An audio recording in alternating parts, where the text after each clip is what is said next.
Good afternoon, everyone. And on behalf of the Board of Directors and the officers of the Charleston Forum, I'm pleased to welcome you to the 2020 Charleston Forum event and welcome you virtually instead of welcoming you with our generous host at the Charleston Music Hall as we usually do. The Charleston Forum is pressing forward with its purpose of uniting this community in the spirit of the Emmanuel Nine and of the victims of that day just about 5 years ago who are still with us, including all of their friends and families.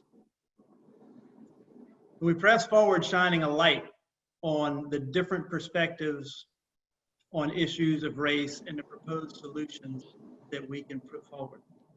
We've learned so much over the past years in our Charleston Forum events as we focus on education, economics, policing and criminal justice, and the future of the past.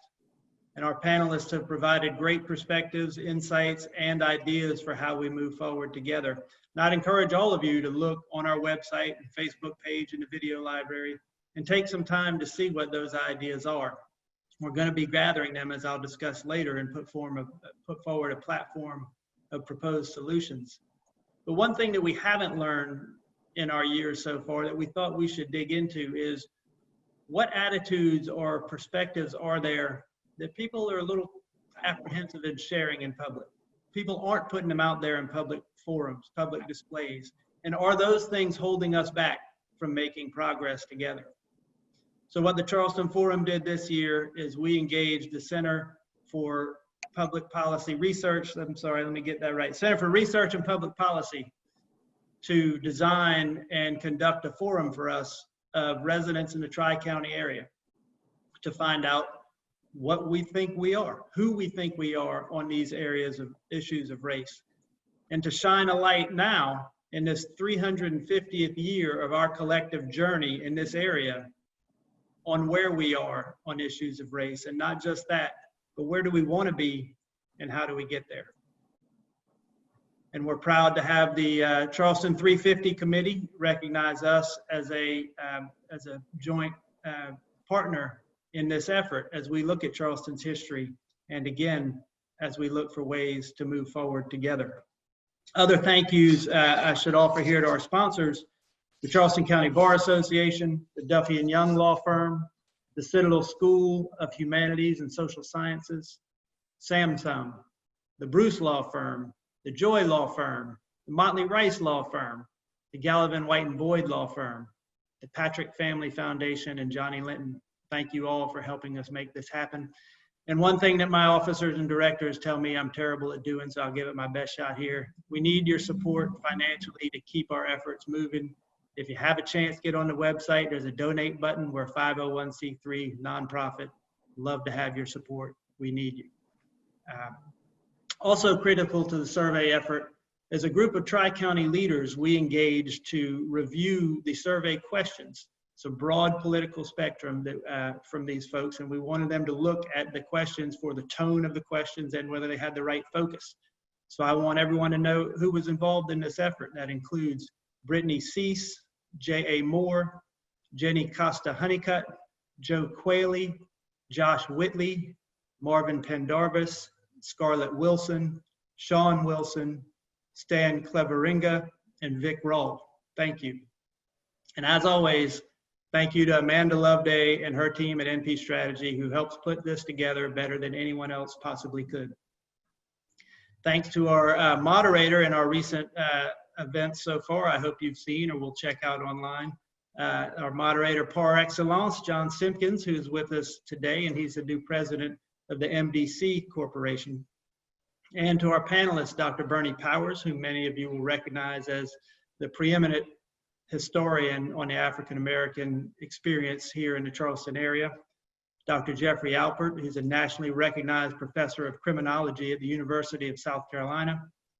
KJ Kearney, a writer and career specialist with the school district, who really helped set the agenda for discussion in Charleston.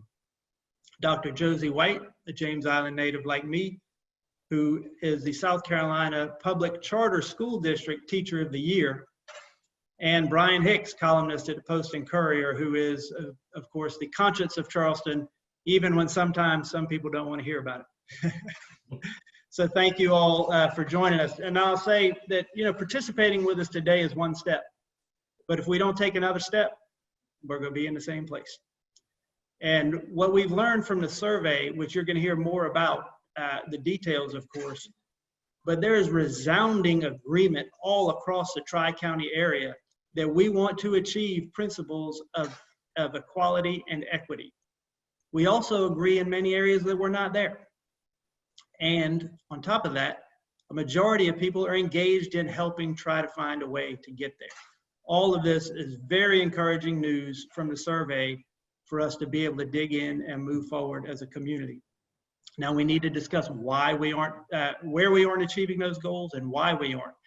And that's what the forum intends to do in the coming months, is we're going to go to policymaker stakeholders, the constituents of those policymakers, and find out what's not working, what needs to be done. And we're going to put those ideas forward on our website, on our social media. We need you to walk with us. We need your reactions. We need you to build support for these policy proposals. And I ask you to do that and help us move forward together. And people have asked me, what else can I do? And beyond that, which we love the support for our efforts, please look at our website with our action partners. These are nonprofits who are already doing work in these areas. If your focus is education, the Cradle to Career Collaborative is an unbelievable place you can support. Charleston Promise Neighborhood, Wings for Kids, these are all on there. You can click from our website to find them and find out how to get involved. And just remember to have a commitment in your everyday interactions to being open and helping everyone move forward together.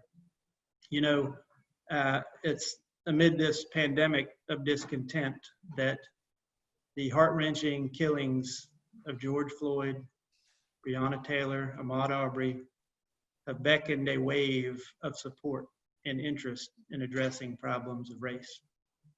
A word of encouragement for those who resist this tide: don't accept this, don't reject it rather as something accusatory of you. Embrace it. Look at everyone as part of the same community with you. And whether you find that motivation spiritual, economic, and the founding principles of this great nation, or just basic fairness, we understand from this survey that we have the same goals and that we're not meeting them everywhere. Let's work to move forward together. And for those of you who have been moved in this moment, please remember that it's easy to smile and wave at everyone in the boats when the tide is high and we're all together. But the tide is going to recede. And people who weren't given a hand to get onto the landing are going to be paddling harder just to try to get the same footing as everyone else. Let's make this moment happen. Let's work together and get everyone on the landing while the tide is high. As I pass this virtual mic to John Simpkins, I want to thank you all again for being with us today. Thank you, Brian, for that wonderful introduction. My name is John Simpkins. I will be with you again. So I'd like to welcome you to this latest edition of the Charleston Forum for 2020. I have the great pleasure of being joined by 5 panelists today. And we're going to make sure that we have enough time and airtime to hear from each of them as they're responding not only to the results of the survey, but in how the world has moved since then. And in many ways, we find ourselves in a new world, in a world that is profoundly changed and in the midst of transforming as crowds not only around the country, but around the world respond and demand racial equity and racial justice. So I can't think of a better time, and I can't think of a better group of individuals to be with us as we delve into what is really an ongoing story of redemption and grace. In South Carolina, redemption has a dual meaning. If you think about it in the context of post-Reconstruction, Redeemers had a very different view of what it meant to reclaim and recover society. And grace has always been at the heart of other efforts to achieve redemption.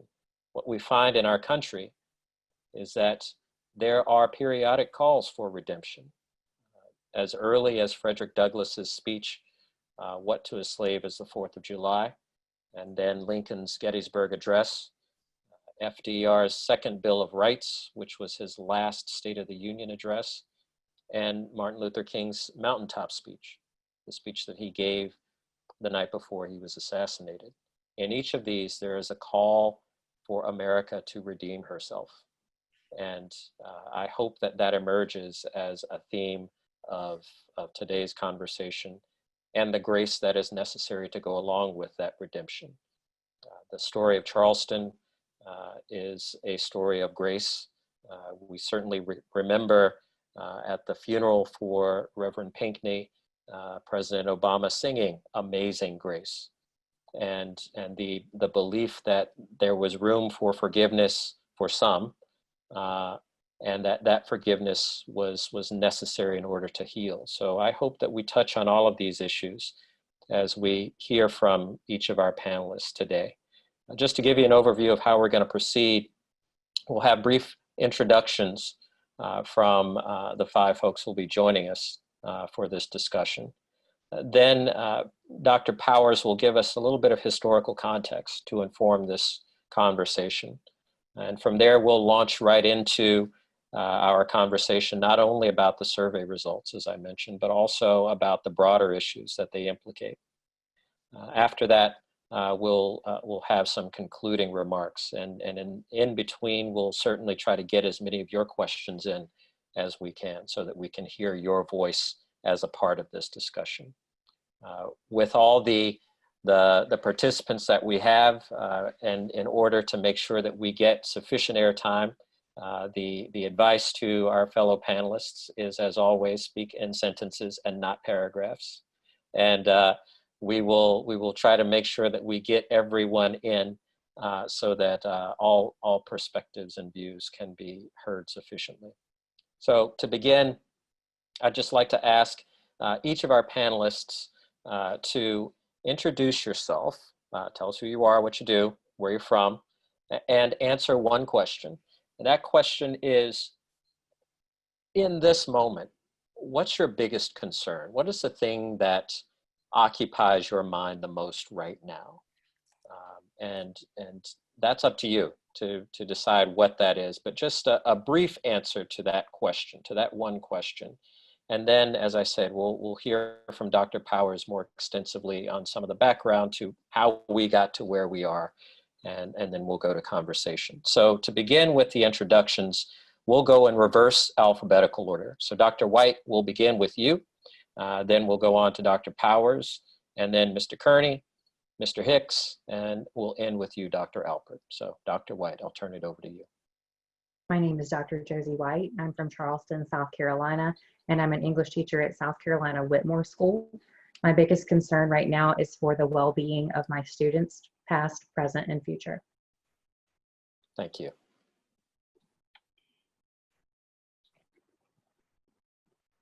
Dr. Powers, you need to unmute yourself.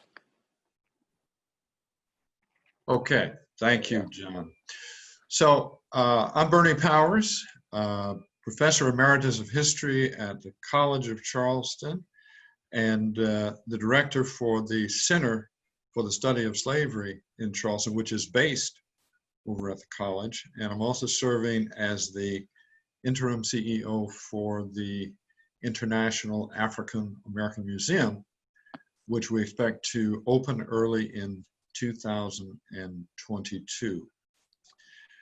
And I've been conducting research on Charleston and South Carolina since the mid-1970s when I first came and visited. I'm originally from Chicago. And my major concern right now, and something that I think a lot about, is the inadequate historical sense that American citizens have today. And there was a study by the Woodrow Wilson Foundation which indicated that only about 1/3 of American adults could pass the naturalization test that people seeking American citizenship have to take to qualify. And what that means is, in my judgment, is it's very difficult then for many Americans to really appreciate the current environment and set of events that we find ourselves in without that adequate historical background. Thank you. Thank you, Dr. Powers. Hello, everybody. My name is KJ Kearney. I'm a native of North Charleston, South Carolina, proud graduate of South Carolina State University.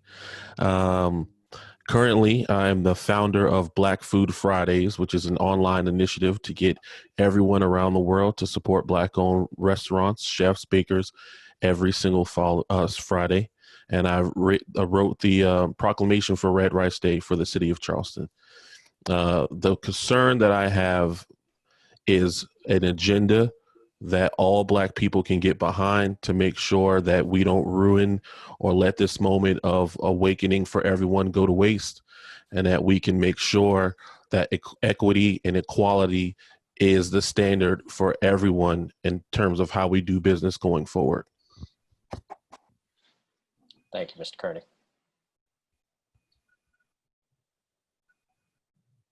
Mr. Hicks. Hi, I'm Brian Hicks. I'm an opinion columnist for the Post and Courier in Charleston. I've worked there about 23 years now. I'm originally from Chattanooga. And I think the thing that bothers me most right now is the possibility of losing control of this moment. Right now, there is a polls show a higher support for civil rights for all people than I can ever remember. And I don't want people with conflicting political agendas to turn this into something conflating protests with riots, which are two different things. And I think that it's an important moment in history. It's going to be looked at that way. I feel like we're kind of in a battle for a soul in this country. Thank you.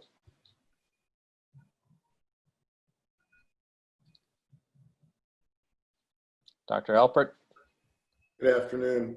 My name is Geoffrey Alpert. I'm a professor of criminology and criminal justice at the University of South Carolina in Columbia. I've been doing research on high-risk police activities for the last 40 years. My career started analyzing the riots in Miami that were kind of a deja vu all over again, that were started because of police activities. And then the responses were similar to what we've been seeing.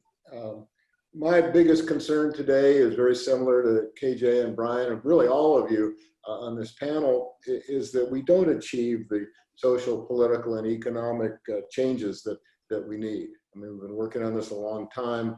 And again, my concern is we don't get there. Great, thank you. So Dr. Powers, I'm going to turn it back to you. And if you could just give us some context as to how we landed in this moment. You mentioned that you're concerned about it, an inadequate sense of history among Americans. What is it that we need to know that's missing from the current discourse? Sure, exactly. So let me really go back to the beginning and make some general observations about some of the historical forces that have been at work and continue active really today. And anytime one talks about South Carolina and race relations, you have to go back to the institution of slavery. Now someone may say, well, that's any place in the South, but there are some distinctive aspects of slavery here that people need to be aware of. And the first point is that South Carolina is the only one of the 13 colonies which was established with an eye towards using enslaved African people as a source of labor. You know, slavery developed in other colonies, but it was an institution that happened to develop. South Carolina is established later and consciously made the decision to rely on enslaved African people. And so that's how deeply embedded the institution was in this place and how deeply interwoven it was with the very social and economic fabric of this place. And also one thing that develops very early here and becomes a prominent demographic characteristic of South Carolina is that it develops early on a Black majority.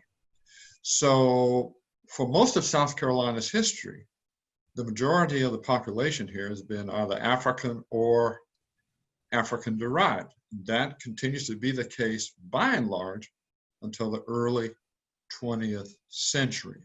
And what that means is that for most of the history, the white population has been a minority population, and that has engendered a certain level of constant fear and apprehension that the enslaved population might get out of control. And so there was always a need to ensure white control and suppression of any effort by the enslaved population to become free. And of course, that brings us right around to the early police forces, because one of the major responsibilities for policing in South Carolina, and of course throughout the South, was to regulate and to control the movement and the activity of enslaved people, as well as the few number of Black people that were free. And in a lot of ways, that informs the context in which people in minority communities think about police and policing today. But we have to take that further, because it wasn't just the police that were responsible for regulating the Black population. Because what develops in the South is a race-conscious society as opposed to a class-conscious society, meaning that the law was used to empower, and this is the phrase that was frequently embedded in the very words of the law, empowered any white person to control, to regulate, to confront, and indeed to punish Black people for running afoul the law. And so that's terribly important for understanding this background. And of course, there was this tremendous fear of emancipation should it ever occur, because white South Carolinians believed that freedom for Black people would lead to a kind of a Haitian Revolution type of a situation, in which now the former slaves would rise up and exact retribution against their former owners. And that's one of the reasons why the Civil War happens. Yes, slavery is a cause of the American Civil War, and we can talk about all of the particulars and all the specific ways that slavery played a role, but one of the things that most people don't understand was that secession in South Carolina, where the white population was a minority population, was a bid to protect white life. It's not just about the value, the potential loss of capital brought about by emancipation, but this was designed to protect white lives that were jeopardized by emancipation. And of course, then after a very brief period of Reconstruction, we enter into the period of the late 19th century, in which control is reestablished by Jim Crow, racial segregation.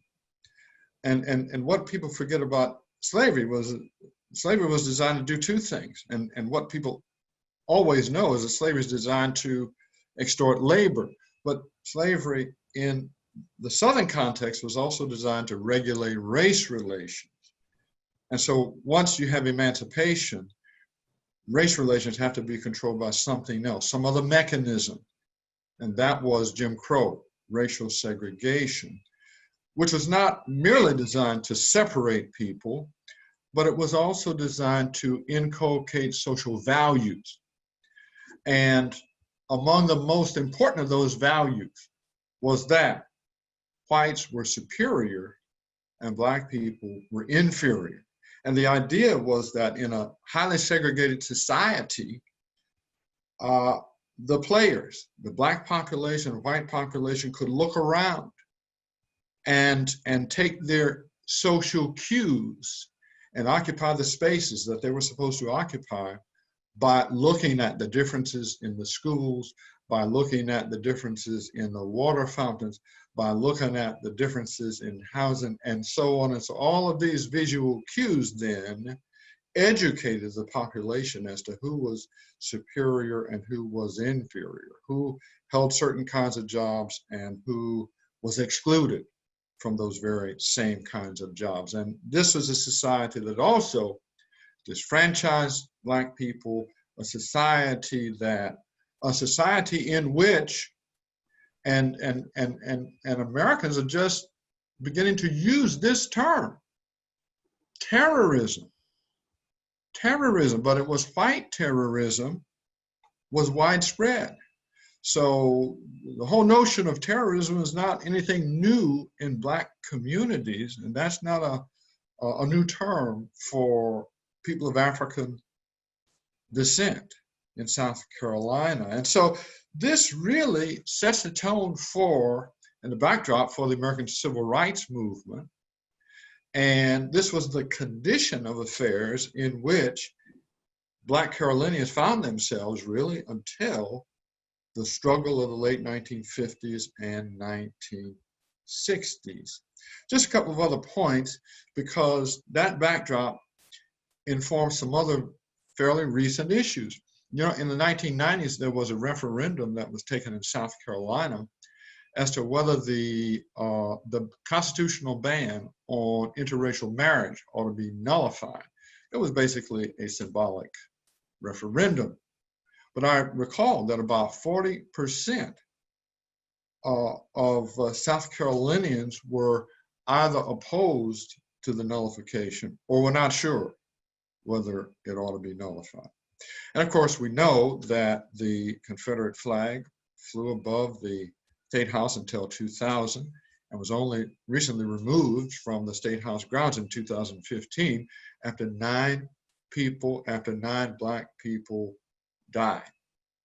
And of course, we have no hate crimes law here in South Carolina. The final thing that I'd like to say is this, just to kind of encapsulate this. And that's to paraphrase James Baldwin, the famous and highly accomplished essayist and novelist. And Baldwin writes about history and has a profound sense of the power of history. But he says that the power of history is not so much vested in its ability to explain the past, but it's much more powerful in helping us understand the present. Because history provides us with a powerful frame of reference in which and out of which we form our identities, our aspirations, and essentially all of our goals in life.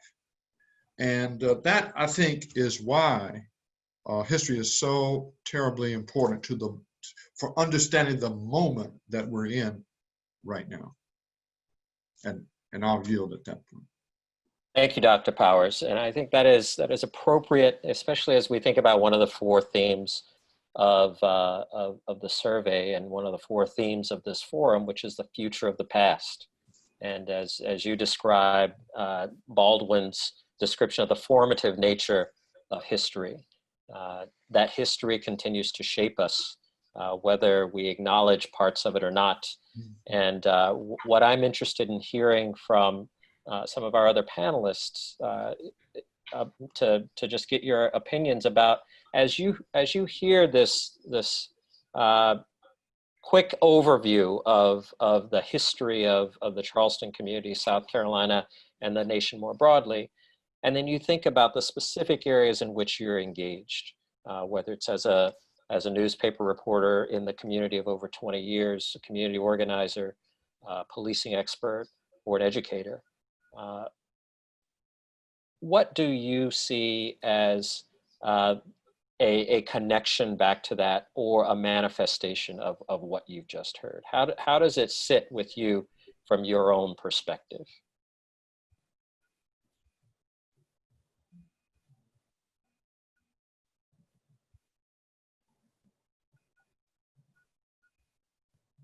If you don't mind, John, I'd like to go first with that. Go ahead, jump in.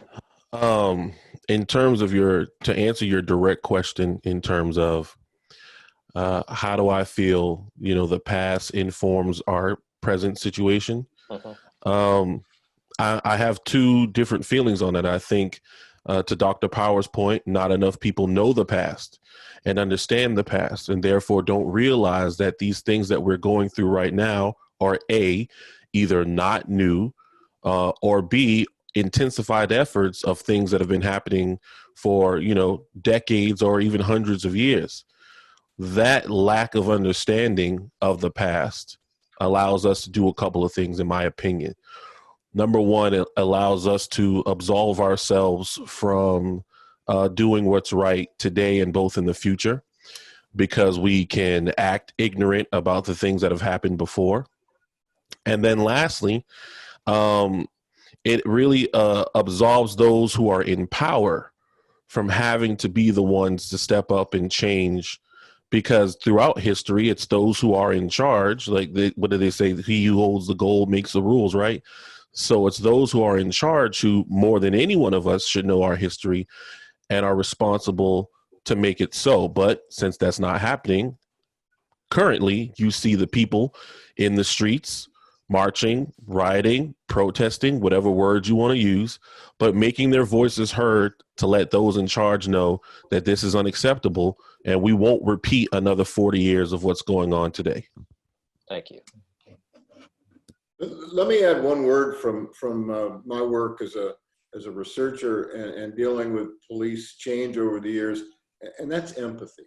We don't see enough, we don't understand it very well, and I think our police officers need the history to understand what people are going through, why they may be, as KJ talks about, out in the streets, protesting, rioting, whatever. But empathy is something that we really need to stress in our academies. We really need to stress in our teaching, and really need to require from our police officers to really understand what's going on and what they're dealing with when they encounter someone who's not like them. Thank you. Jeff, I just want to follow up on what you just said and tie it back to one of the observations that Dr. Powers had. Is it possible to maintain an effective police force, given the origins of policing in this country, out of a desire to control as opposed to protect? Specifically, going back to a brief conversation that you and I had about the difference between a warrior and a guardian. Can we build police forces that are more guardians than warriors? And is that possible in a modern context? Well, I think it is. It's not easy. It's going to take effort. But even backing up a step from there is we need to build a co-production process. It isn't us versus them. It isn't, the police versus the public. This has got to be co-produced, and it's got to be co-produced in a way that we do through evidence, through knowledge. The surveys, both the one we were sent, and really I'll introduce here the audit that was done for the Charleston Police Department. This provides them with a real roadmap of how to be co-productive and how they can get in and make these changes and be guardians. They've got to be warriors, but they usually should start being a guardian. Do you think we're asking too much of our police force today when we ask them to be able to evaluate mental health issues, to serve in schools, and to take on powers that go beyond the simple act of protecting members of a community? Oh, absolutely. We have, because of the quote reforms with the mental health business and industry and shutting down mental institutions. I mean, these guys and women have to go out and do everything, and they're the only ones who respond. And I think we've got to understand that. I mean, empathy goes both ways. We've got to understand what they're thinking, what they're having to do, and making them. You know, you talk about defunding the police. Well, fine, you can defund them, but then you've got to take away some of their responsibilities. I don't think cops want to be in schools. I don't think they need to be in schools. That's up to the school district. I think having them respond to calls for mental people in crisis, no, that's not the best person to be there. But you know what? It's the only one. And until we change that, we're going to have to deal with all these problems. And yeah, they can start out being guardians, but if someone pulls a knife or someone attacks them, they need to be warriors. Thank you. Dr. White, I'd love to get your perspective on some of this as well as more broadly. You mentioned in your introduction that your biggest concern right now is about your students, those from the past, present, and the ones that you'll have in the future. Could you talk a little bit about that, as well as maybe some of what we've just heard around the role of policing in schools? You know, I think just what I've seen so far in my relatively brief career is that teachers really have no idea who they're going to get in their classrooms. They don't know the mental states of the students, or the past of the students, the experiences of the students that students bring to the classrooms. And I think that it's just, we have to just be open as teachers and be receptive and just aware that students bring all kinds of things to with them wherever they go. I think that in order for anything to really change, it is going to take everyone. It's going to take teachers and the parents and the students too. And I think that sometimes young people are counted out, especially very young ones. And I think that we just can't do that. You know, they have a lot to offer. They're smart and capable. And I think especially just in light of recent events, young people have a lot to say. I do. So I think that we just owe it to our world, our community, to be aware and to listen and to give our students the tools that they need to really just be the next generation of activists, and just, you know, to help them make the change. Great, thank you. And Brian, you've been covering Charleston for about 23 years, if I'm correct, with the Post and Courier.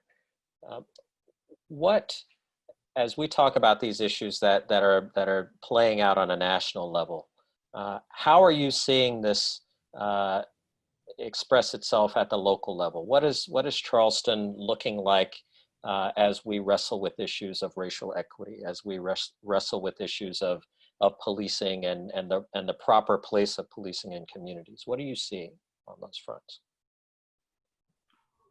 Well, I see a growing education of people. More people seem to understand this issue than they used to. And that's a product of it being a national debate that has been ongoing for years. And I think, I don't know that it's ever left the national conversation since Trayvon Martin. And unfortunately, there seems to be another incident every few weeks or months to remind us of this. I will say it's interesting on the police level. We've seen a lot of criticism of the police for how they've handled some of these protests, and justifiably so based on the videos. But in the upper ranks of these police departments, you look at something like Charleston County Sheriff's Office, the bias audit that the Charleston police did. And the Sheriff's Office is bringing in a friend of mine named Quentin Williams, former FBI agent, who is who leads, talks to train police to avoid implicit bias, de-escalate situations.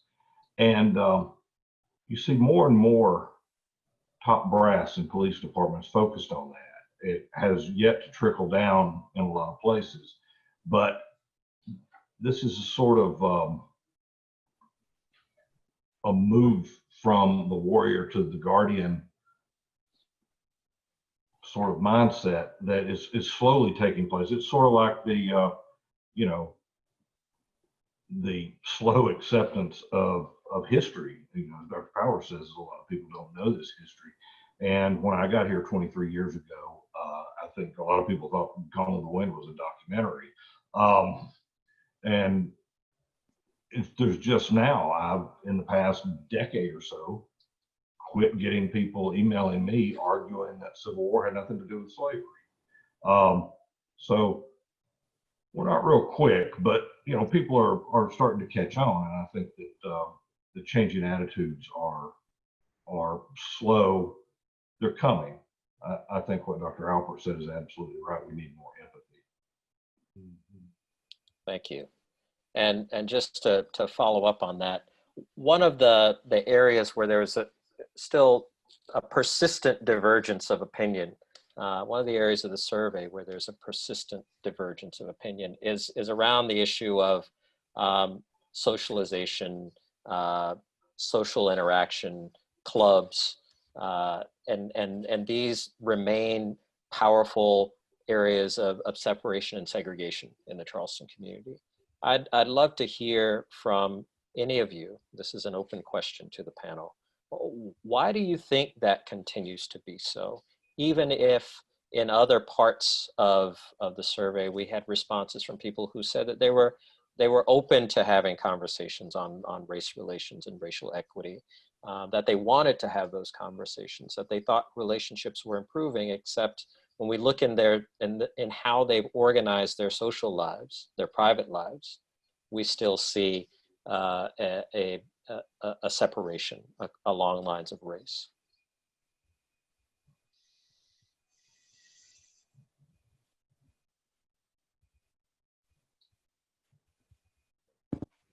John, just to make sure I'm clear, you're asking about the symbols in terms of how white, in the survey, how white people and black people differ in their view, correct? Right. I think one of the privileges, of being white is the ability to accept the slowness of change and accept that these things take time. And while for someone like myself, I don't have time to wait. I will be bringing in children. I worked at Daniel Jenkins. For those of you who are not familiar, it's the alternative behavior school for Charleston County. I worked there for 4 or 5 years.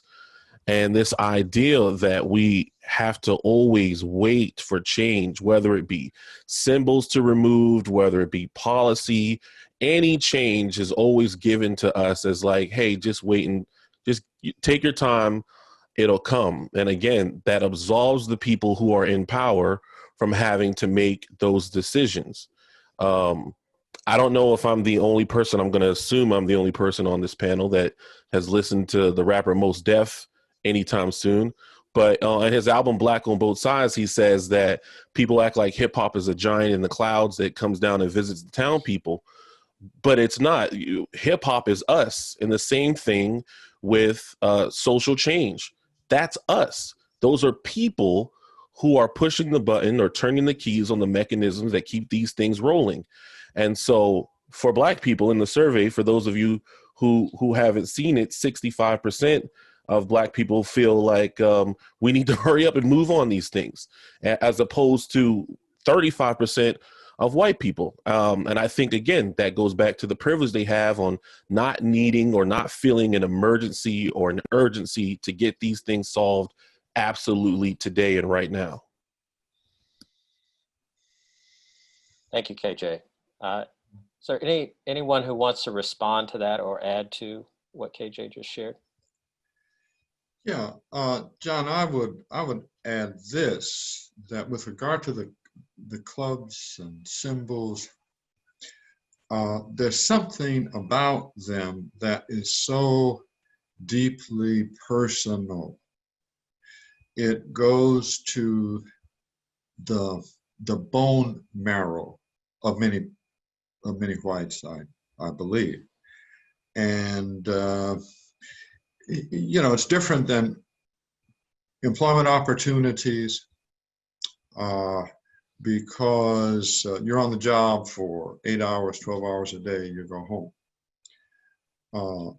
Certainly social clubs and the relationships that are based around them. And then, of course, the symbols.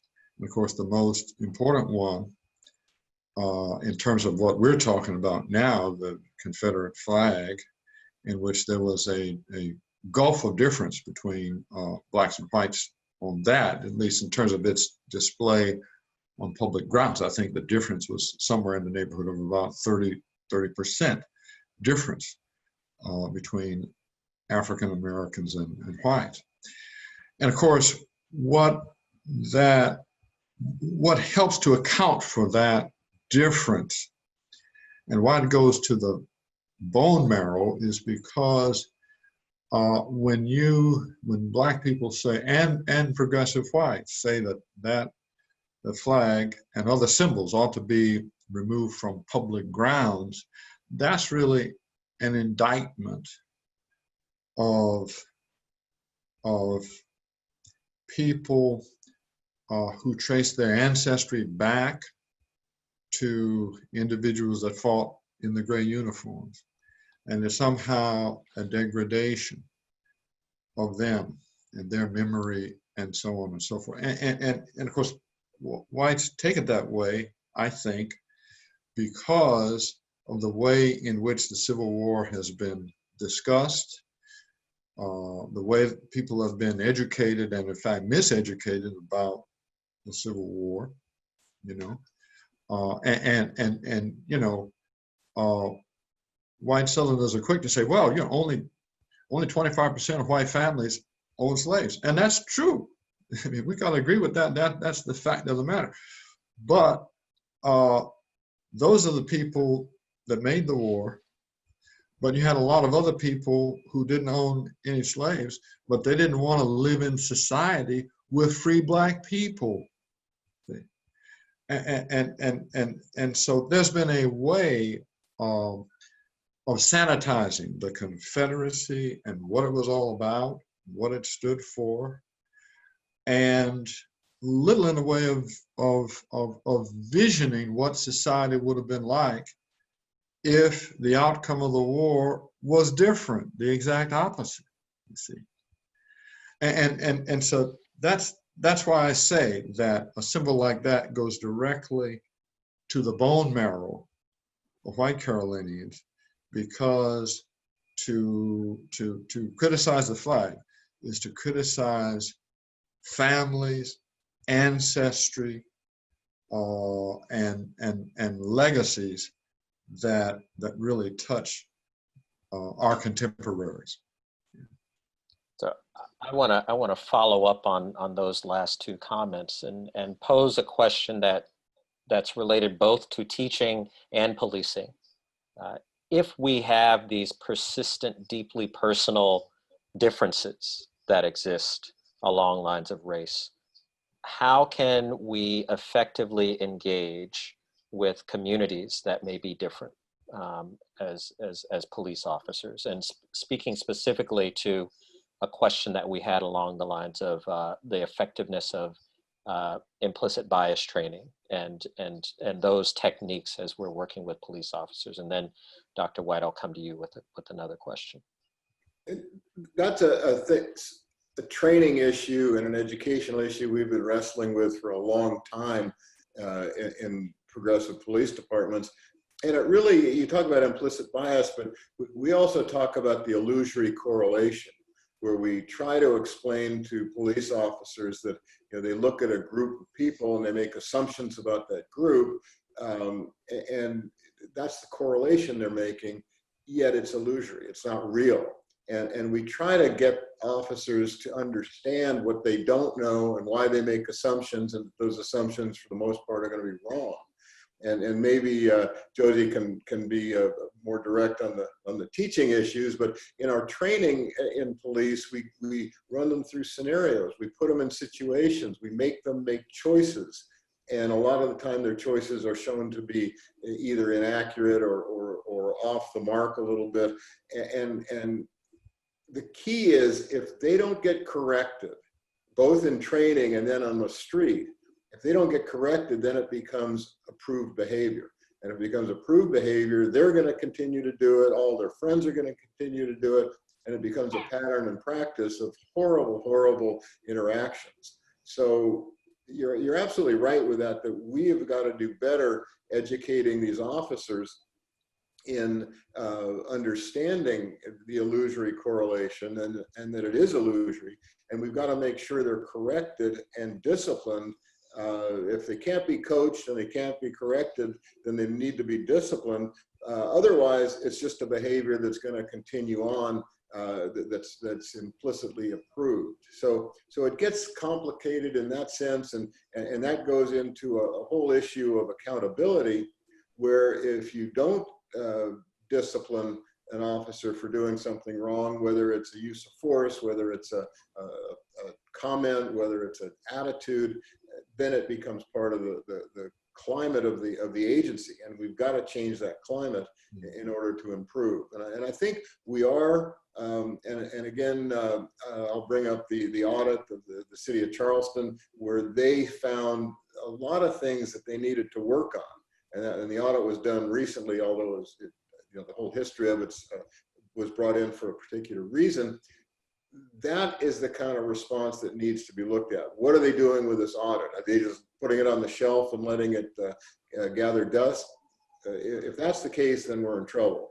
But I know they're not. I know they're working on it. I know they brought in an outsider to work with the police department to help build not just partnerships, but relationships with people in the community.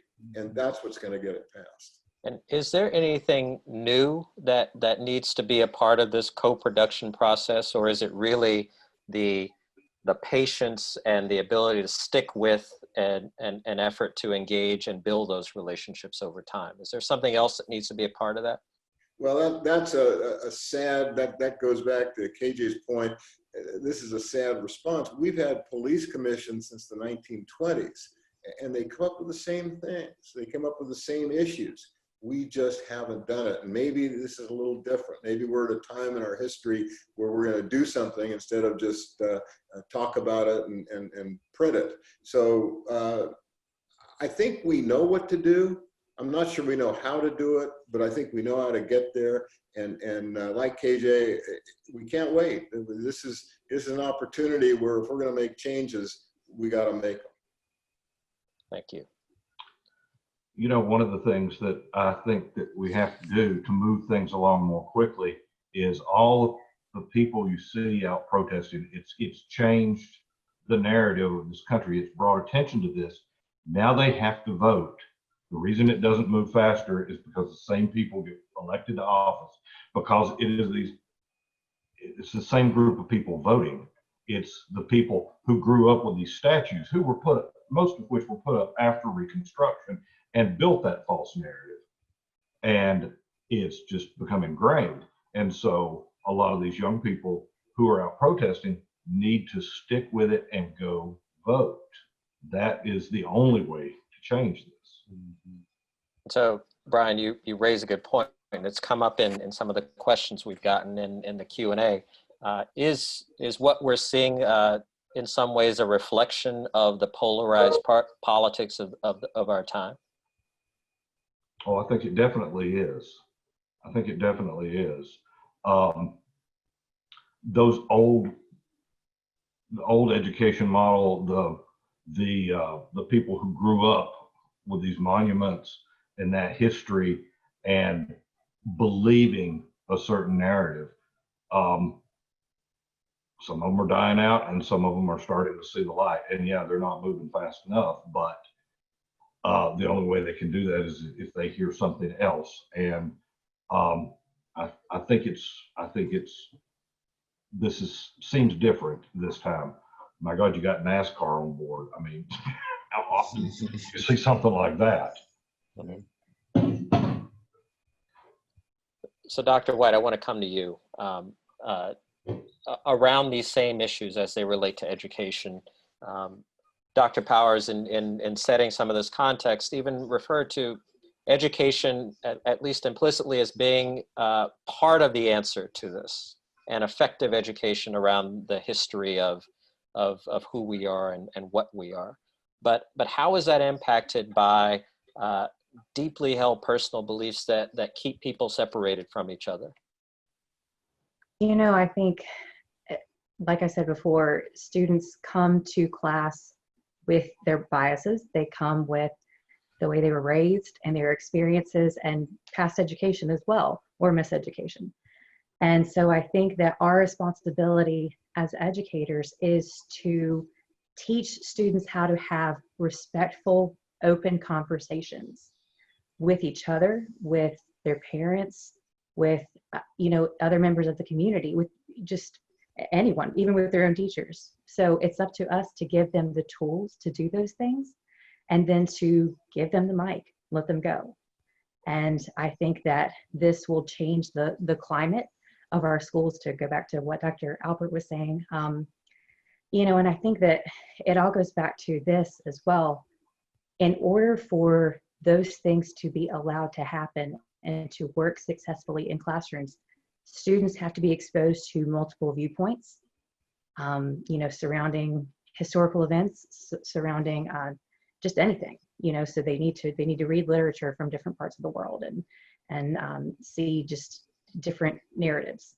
And I think that ultimately also, when students can see that their teachers genuinely love them and genuinely want what's best for them and want to see them grow and want to see them become the future leaders, we can do anything. My dad, John Patterson, is a lifetime educator. And when I first told him that I wanted to go into teaching, he said, "Remember this, Josie." He said, "If you can show your students that you love them, you can honestly make them do anything." So I go back to that a lot. And I think that if we can just show the kids that, and that we support them, that we can truly, truly change every community. Thank you for that. John, Yeah, may I Bernie. just Go add ahead. something quickly? Go ahead. Yeah, and so when we get the International African American Museum up and running early in 2022, and actually there'll be some initiatives that occur before then, but certainly when we're up and running, we're going to be providing some space and taking some initiatives that will afford some opportunities for Jody's students, as well as other students around the entire state, to come and learn some alternative versions of American history, learn some new narratives, get some new interpretive skills with regard to how to understand the past as well as to apply it to the present. But we also see the museum as an important location where I am absolutely confident that the police officers from the Tri-County area and perhaps other places will come and visit as a part of their training and cultural awareness and so on and so forth. So it's going to be an important forum for their professional advancement. And I've already spoken to Lieutenant Reynolds in Charleston, and I know that he's certainly committed to that way of thinking and taking those kinds of initiatives. John, let me add one comment to that, because I think he's absolutely right, and I would tell Chief Reynolds that it should be a mandatory part of training. We've seen police go to the Holocaust Museum in Washington and come out, I don't want to say change people, but certainly influence. So I assume that's exactly what would happen, and I think that's a really critical part of training.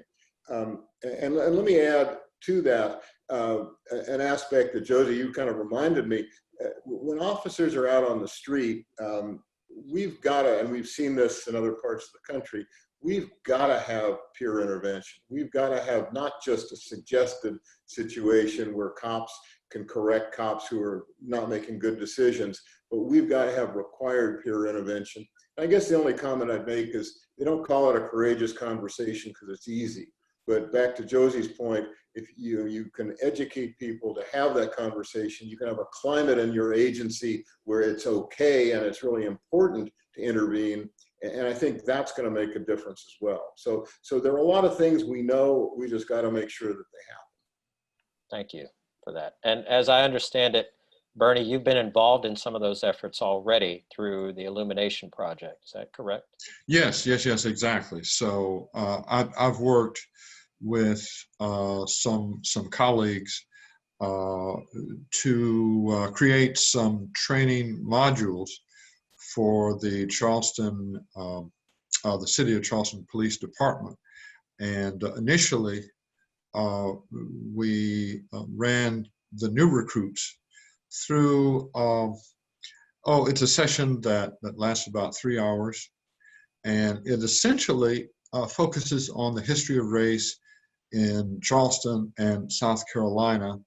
And there's some specific focus on race and policing. That's been expanded such that even veteran officers have come through the training also. And one of the things that the department officials recognized was that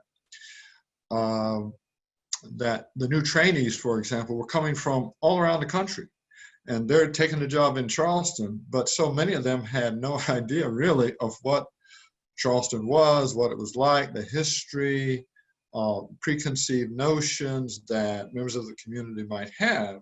And so that's in part how this came about, with the thinking that officers could do a far better job of protecting and serving once they had a better feel for the fabric of the community, attitudes in the community, expectations, and apprehensions based on history as well as current events.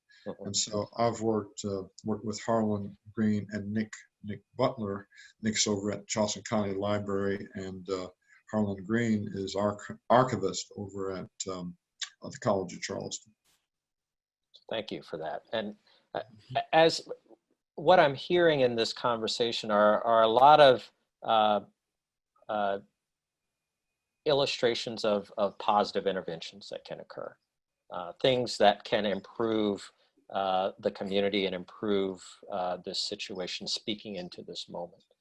A question that I have for all of you, and whoever feels so moved, feel free to jump in. It is Sunday, so just as you're moved, speak up. The question I have is, what kind of leadership should we be looking for to bring some of these reforms into place, to develop school systems that care for the whole child and allow teachers to really express that genuine concern for everything that shows up with that child in their classroom, for bridging the divide across politics, for many of the things that you've all surfaced here. What are the characteristics of that leader, and do you see them currently in our leadership in the Charleston community? Shortly, I would say, to go back to Dr. Geoffrey's point, empathetic leaders who do not have to be convinced of the humanity of their constituents.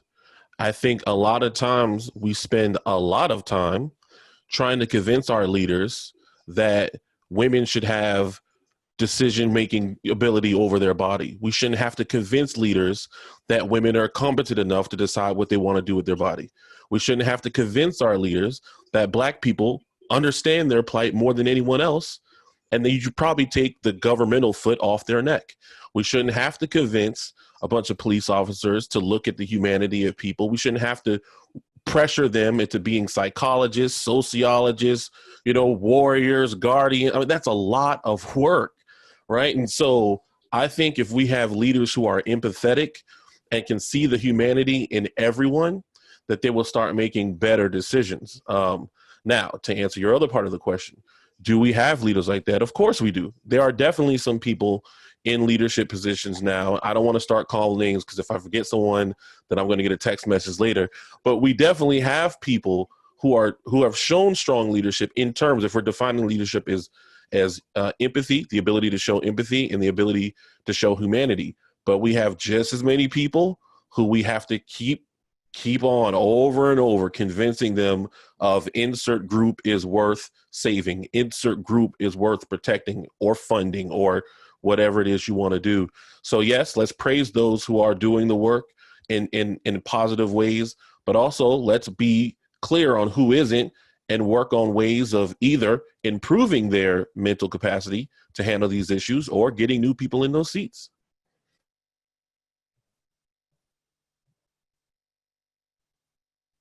Others? Thank you for that, KJ. I think elected officials are important for guiding this and setting policy and all that. But it's sort of like Dr. Alpert was saying about the police, and it's got to be peer intervention. I think everybody has to call things out. And I've seen recent examples of that. And I'm usually not a huge fan of this, but corporations are starting to show a little bit of a modicum of saying this is wrong and changing things. And I go back to the NFL coming out and saying we were wrong about taking a knee. These are the kind of things, not just politicians, but everybody speaking out and saying this is wrong. That is what moves the needle. I think that's why the protests you're seeing now are moving the needle. It has to be everybody, not just a politician who's concerned about getting 51% of the vote.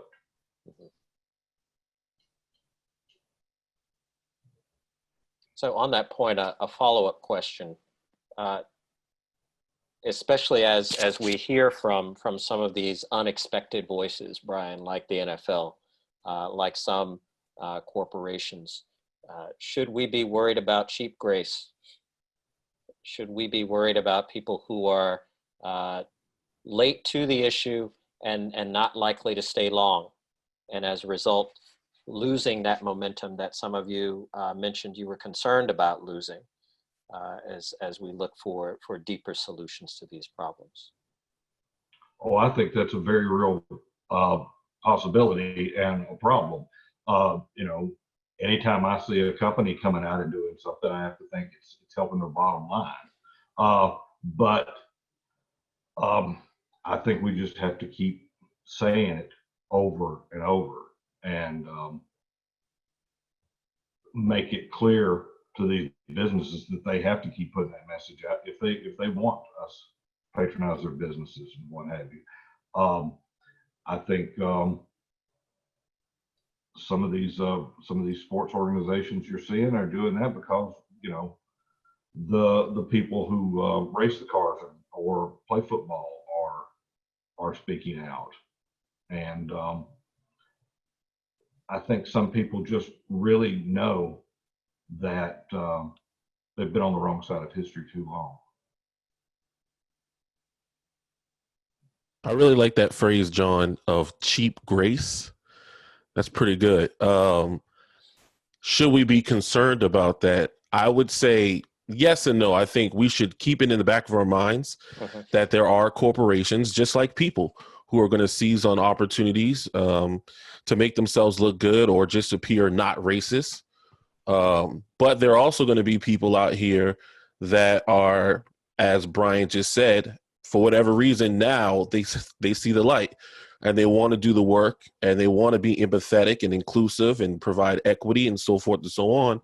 I don't think we should throw out the baby with the bathwater, but we should also keep everyone accountable in terms of, okay, you've come to the table, NFL, NASCAR, insert company, insert person. Great. We're not going to solve racism in a week. So if you're really trying to be an ally, then this is going to be a continual process. And I think we will see over time who was just trying to participate in terms of looking like they weren't racist, and who was actually here to do the work. With Black Food Fridays, I mean, this past week, we got 1,300 followers on Instagram in a week. I've been getting meetings with people who I didn't think that was going to be possible. Not this early in the game. We just started on April 5th. And so one of the things that I'm talking about to the white-led organizations that are reaching out to me is that let's give this time. You know, we don't have to do anything right now. If you're really trying to work with Black Food Fridays, let's do something in July or August or September. And if you really want to show you care, let's do something in July and August and September and November, right? So over time, we will see who stays around for the fight. I don't want to use that word fight, who stays around for the momentum and for the movement, and who, you know, they'll tell on themselves if they were just trying to, in Brian words, you know, trying to look good for the social media situation right now. So I'm recognizing that we're coming up on the end of our time, but I do have a few other things that I just wanted to get your thoughts on. One is one of the major hurdles to having any sort of deep and meaningful and honest conversation and then action to follow about race is the great discomfort that participants in those efforts experience. And that even came out as a part of the survey. I think about 20% of white respondents said that they found it uncomfortable to talk about those issues as well as engage in deep and meaningful change in those areas. The question I have for any of you is, in what way would you be willing to be uncomfortable in service of seeing any of these changes that you've mentioned come into place? How would you sacrifice your comfort? What would that look like for you? And to recognize that can be on either side of that racial dichotomy, but certainly wherever you sit, we all have some degree of privilege in some way or another. How would you make yourself uncomfortable? What would you be willing to sacrifice or give up as a part of moving this effort forward? Well, let me start. If we don't get out of our comfort zone, we're not going anywhere. And I think if we just do what we're doing, we might as well just give up. One of the things we do with police officers is what we call immersion training, where we take white officers, put them in black neighborhoods and leave them, you know, as they're young recruits trying to see what they know, and they get to learn what they don't know. And I think if you're asking, you know, generally we've got to push people out of their comfort zone. We've got to get them comfortable with being uncomfortable so they can learn. If they don't,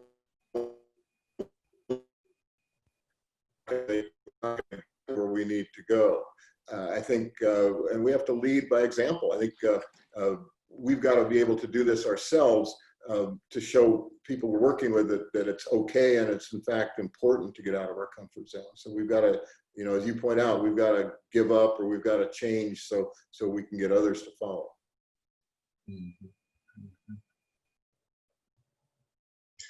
Well, you know, I think that in a number of ways, perhaps people like ourselves could find ourselves in situations that are somewhat uncomfortable as we try to mediate between conflicting interests. And we have probably all found ourselves in that situation at some point or other. So, you know, for example, and we talked a little bit about this. Right now, there's tremendous fervor and ferment surrounding the statues, the names of buildings, Confederate monuments, and so on and so forth. And, you know, some people are saying, well, you know, we have to take every one of them down and get rid of every recognition of any racist whose name is attached to a building, and so on and so forth. And so, you have to raise a question about that, because does this really mean that we're going to take down the statues of Washington and Jefferson? Some might even go so far as to say, well, should Lincoln's image remain? So we can find ourselves mediating between conflicting interests, trying to find practical solutions, livable solutions. And that's just one example. And I've certainly found myself immersed in that kind of discussion, that kind of debate, in order to try to find a workable way to move forward. Thank you. I'd certainly be willing to deal with that. Yeah. Thank you for that. Anyone else? I really don't know how to answer that question, John. I don't know how I'm willing to make myself uncomfortable, because I feel like I'm very comfortable having these uncomfortable conversations.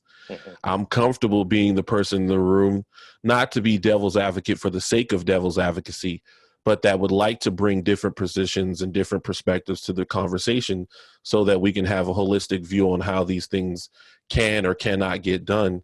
I guess I can continue to do that, but I'm gonna really think about if there's an area in this process going forward that I am not comfortable in, that I could stretch myself out a little bit more. But as it goes, having the uncomfortable conversation, fine with it. Being on the opposite end of the spectrum in terms of against popular opinion, fine with it. I mean, Brian knows this. You can't write a column. I mean, he got the big job at the Post and Courier, wrote columns for the Charleston City paper. And so, you wouldn't believe how many times I get called a racist, or you're the real problem, or people like you, and things like that. So I'm already comfortable with those things, but I will take a strong consideration, John, to see if there's other areas where I can stretch myself a little further. Great. Thank you.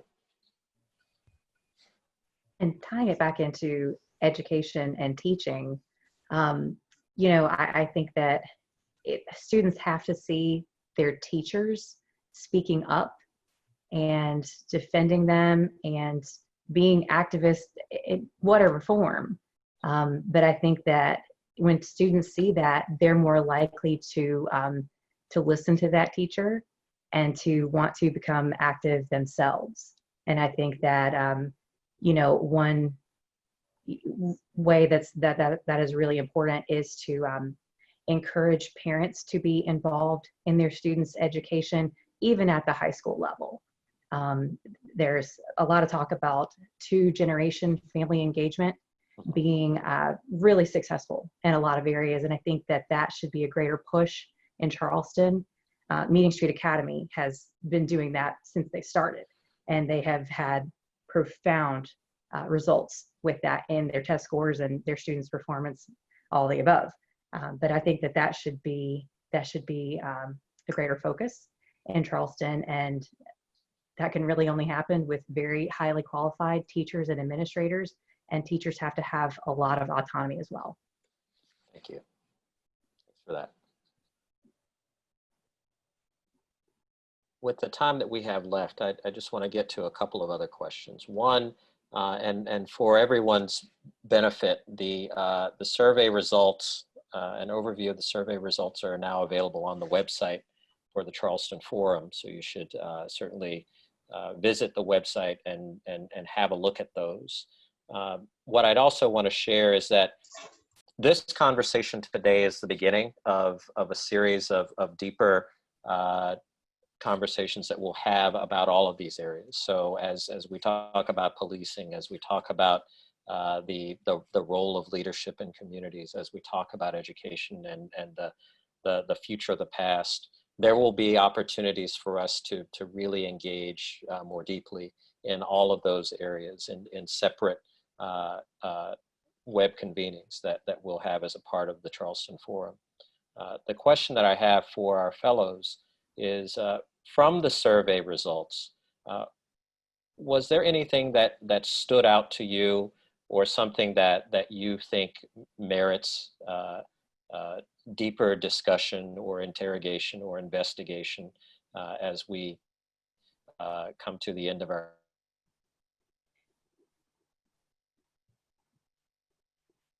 The education portion, the one that said that white and black kids do have equal opportunities to get quality education today in our Tri-County area. It was an 18% difference between, it wasn't very high for anyone. It said, white respondents, 58.4, believe that they do have, their kids have equal education opportunities, compared to 39.8% of black respondents. I mean, that's abysmally low. And to not look at that number from a holistic standpoint, we talked about education here, right? We've been spending a lot of time putting it on police officers, but I'd like to remove the light off of them for a little bit and put it on our state education department. Education, from how it's administered to what we consider education, needs to be reevaluated, right? And so, Josie, you talked about, Dr. White, you talked about empathy, and Dr. Geoffrey talked about empathy. That should be taught in school. That's a thing that would come from the state level all the way down. Look at our history books. Dr. Powers can speak to this. We still talk about Christopher Columbus like he was some great explorer. We have yet to tell in our books the true history of what he did, of how he wiped out the Taino people, of that he didn't even find the place that he was actually looking for. I mean, there's so many things in our history books, so many biases in what we are teaching our kids. And as someone who works in the school system, I can tell you there's so many inherent, purposeful, some maybe not so purposeful, biases and untruths and miseducations that I think it's time for us to look at all of education. And as a black person, that's why I don't really trust the education system. I don't believe that they have what the best interest of, I don't have any children, but I have a bunch of nieces and nephews. What are they actually learning? What are they learning that's going to help prepare them for the world that they're going to get into when they graduate? I don't have the confidence that our school system or our state education department is doing it. And I think those survey results from black respondents, 39.8 of them not believing that their kids have an opportunity to get a quality education, kind of speaks to that. It needs to be highlighted a little bit more going forward. Great. Thank you. Thank you for that. Anyone else? What stood out for you? What do you think merits a deeper conversation from the survey?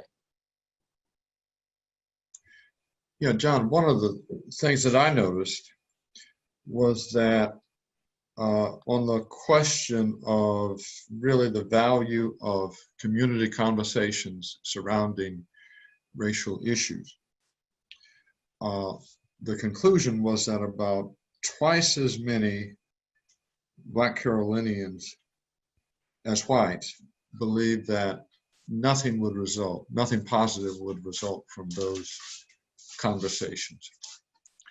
And I found that to be disconcerting, but understandable.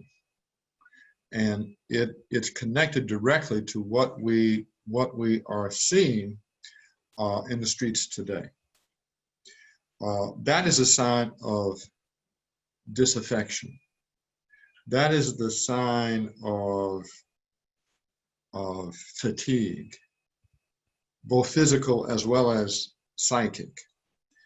And really what that says is that people have been out here struggling for so long, and if they have, and most do have some sense of the way in which people like Dr. King and Malcolm X, Septima Clark have punctuated this history and all of their efforts and energy expended. Yet we're still today dealing with fundamental issues. You know, the kind of police brutality related issue that sparked the Watts riot back in the mid-1960s is what has brought people out into the streets today. And so for some folk, it looks like nothing has changed. And I don't agree with that, because I've seen some tremendous change. But the point is, folk are tired. And some are disaffected. And that's why you see that kind of result, which says, not sure that anything will come out of conversation and people getting together, but that really is the starting point. That's the starting point. And then you have to go beyond that to action. And one of the things that I'm particularly concerned about is the potential for young people now who are just now really entering into the trenches of activism. And there's something that all of us are familiar with, and that's the impatience of youth. And so if they don't see some substantial changes come relatively quickly, that's going to further feed into the sense of alienation and fatigue and so on. And so we are all going to have to be hands-on with the younger people to encourage them to continue the fight.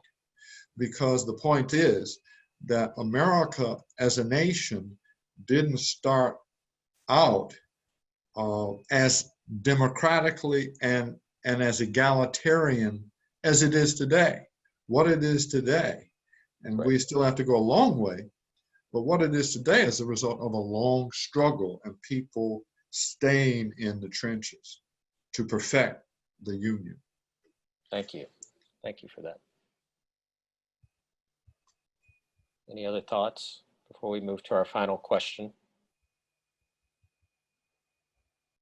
Well, what I want to close with, and just get you to think about this, and just a concise response, a sentence. W.B. Du Bois said that as the South goes, so goes the nation.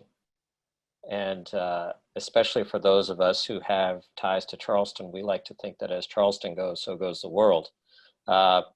So what is it that the rest of the country and maybe the rest of the world can learn from the Charleston community right now? What is it that the Charleston community has to say that is relevant to this moment as we're looking at these issues of equity and justice around the country and in many places around the world? Yeah.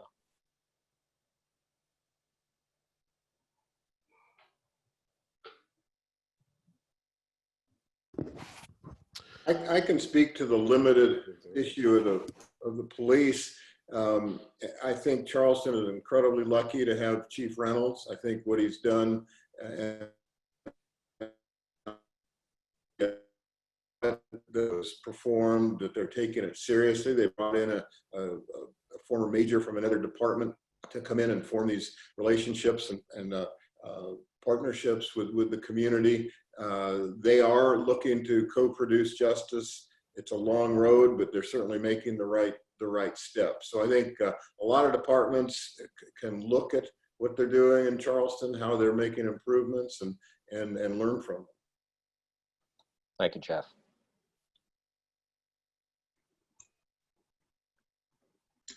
Well, I would say just very quickly that we're building a world-class museum, the International African American Museum, right on the site where so many Africans first made their footfall in the New World. And we've got the full support of county officials, city officials, individuals, corporations, who are all stepping forward to help us achieve this world-class museum, which is going to tell a tremendously important story and have a tremendous impact, we believe, on the character and quality of life, as well as the character and quality of race relations here, helping to correct a lot of misconceptions that people have, and by correcting those misconceptions, bringing people closer together to forge a common future. Thank you. You know, one thing that I think that, an example, I was trying to give that some thought to see what I could think of that went along with that. And I think that the one example we could provide to the rest of the country is that Charleston is not perfect, but certainly more progressive and more forward thinking than a lot of our neighbors around the state. And we are speaking up even when it's not popular with our neighbors. And I think that's a lesson that other people around the country should learn, that you don't always have to agree with your neighbors. You need to speak up for the truth.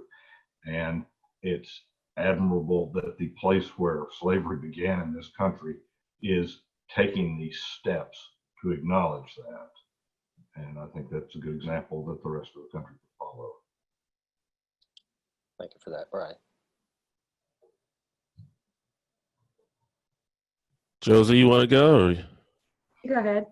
Okay.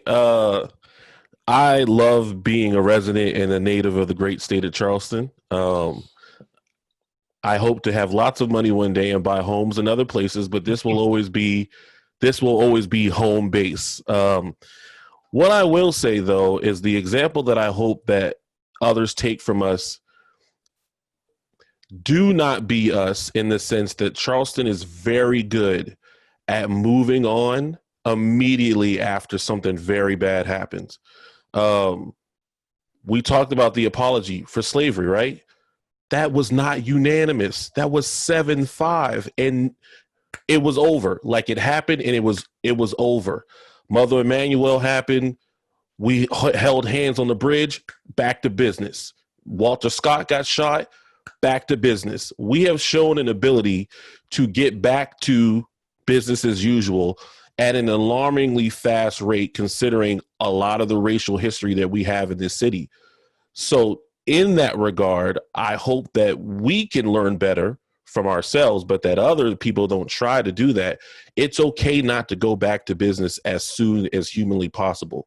Sometimes we got to sit in that mess a little bit.